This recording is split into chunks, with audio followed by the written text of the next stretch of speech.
Hey guys, so today we're going to talk about the Shunammite woman one more time. Okay, remember there was a Shunammite woman that took care of Elisha, and she built a room for him and fed him every time he came by, and then her kid had a really bad my head, and he died, and then Elisha laid on him and put his lips on him and his hands on him and healed him like that, and he got warm and he got healed. Well, interesting story. Later, God told Elisha there was going to be a severe famine for 7 years. So he went and told the Shunammite woman, and he said, Elisha came to the woman whose son he had restored to life. Go away with your family and stay for a while wherever you can, because the Lord has decreed a famine in the land that will last 7 years. So she went away.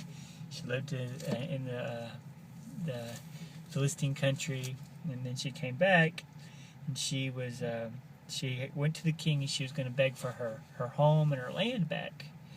And just so happened, I love the way that the Lord lines up things perfectly in time to where two people end up at the same place right at the perfect time.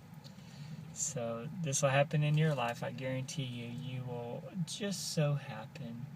You'll be at the perfect place at the perfect time. And this is what happened. The king was talking to Gehazi, who happens to be Elisha's servant. And he says, hey, tell me all about Elisha. What all have you guys done? And he started telling him about all the amazing miracles that God had done in and through Elisha, and what all Gehazi had seen.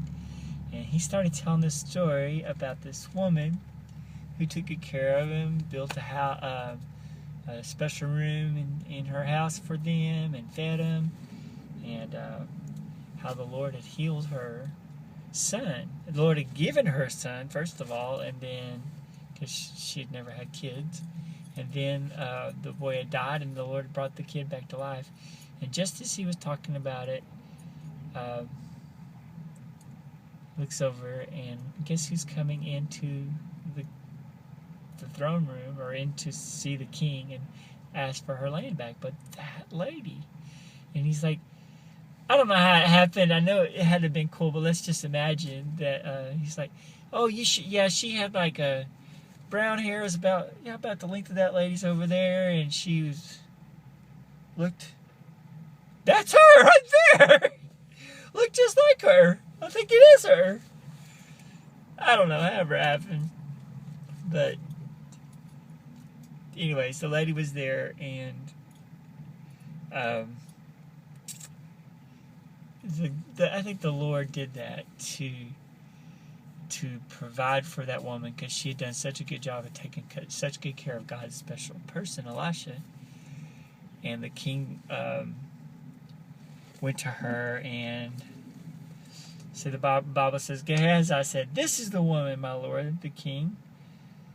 Just as Gehazi was telling the king how Elisha had restored the dead to life, the woman whose son Elisha had brought back to life came to beg the king for her house and her land.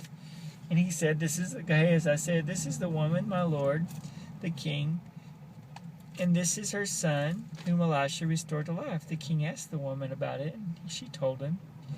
And then he set up an official to give back, for her case, to give back everything that belonged to her, including all the income from the land that had been made from the day she left to the day she returned. So, God took good care of her. Now, there's a new story. Elisha went to Damascus to Ben-Hadad, king of Aram. Ben-Hadad was ill, and he sent, Ben-Hadad is the king is sick. When the king was told, the man of God is here in town,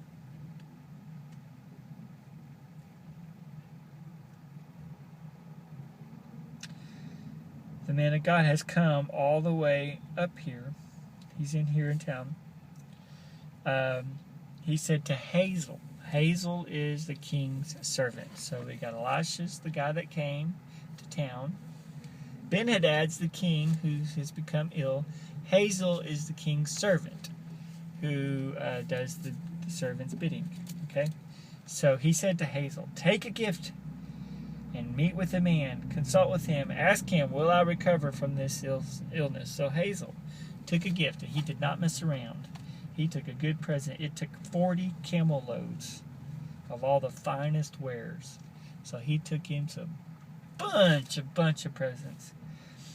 All right, and he took it, and he went and stood before him, and he said, Ben-Hadad the king has sent, and he wants to know the answer to the question, will I recover? Then Elisha answers, go and say to him, you will certainly recover. But the Lord has revealed to me that he will in fact die. And then, y'all do this, I know y'all do this, you can do a staring contest, who can stare the longest, right? So then, Elijah just stared and stared and stared at Hazael. He stared at him with a fixed gaze until Hazael felt ashamed. The man of God began to weep and cry. Elisha started to cry. And Hazael said, why are you weeping? And he said, because I know what you, pointing to Hazael, I know what you are going to do. You're going to set on fire the fortified places, kill the young men with the sword, dash children against the stones, and you're going to be a horrible, horrible person. And the king and Hazael said, how could I do that? I'm a mere dog. How could I accomplish such a feat? And Elisha said, the Lord has showed me that you're going to become king.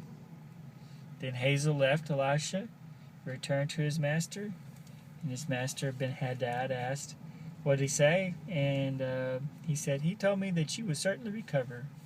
But that night he got a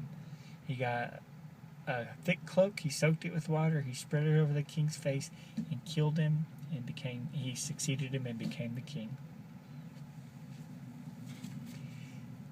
Not the sweetest story, but there it is.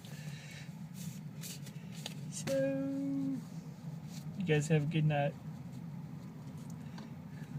Love you very, very much.